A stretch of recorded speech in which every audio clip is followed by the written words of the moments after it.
Who is the Antichrist? We can answer this in sort of two different ways. One is, what is the Antichrist like? And then, who specifically is it? These are questions that have plagued the church for a long time, and they continue to be a source of division within it. The Old Testament talks about a troubler, an antagonist. We see this specifically in Ezekiel and in Daniel. The most exposition we have on is really in the book of Daniel.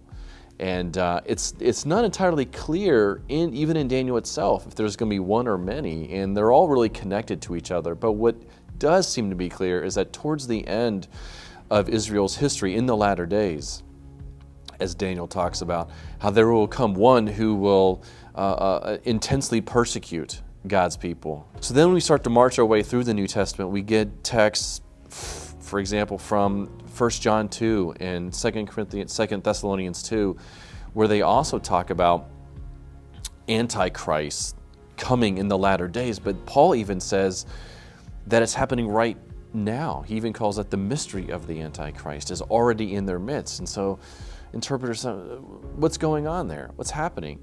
Well, the idea is that the spirit of the Antichrist is already at work in a corporate way. So there's a corporate Antichrist, and yes, this corporate Antichrist is active, but it will culminate in an end-time figure who will come in bodily form and who will deceive at the very end of history. What does the Antichrist do? He deceives and he persecutes.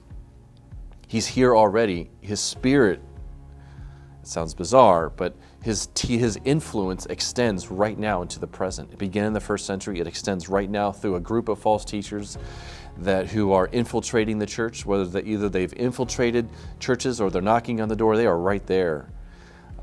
They will then culminate in the bodily figure of the Antichrist. So who is he specifically? I don't know. But I can tell you that he inspires people right now. He inspires false teachers to deceive and to persecute. The reaction of the church should be bear up under difficult times. It's exceedingly difficult for Christians at this time in certain portions of the world.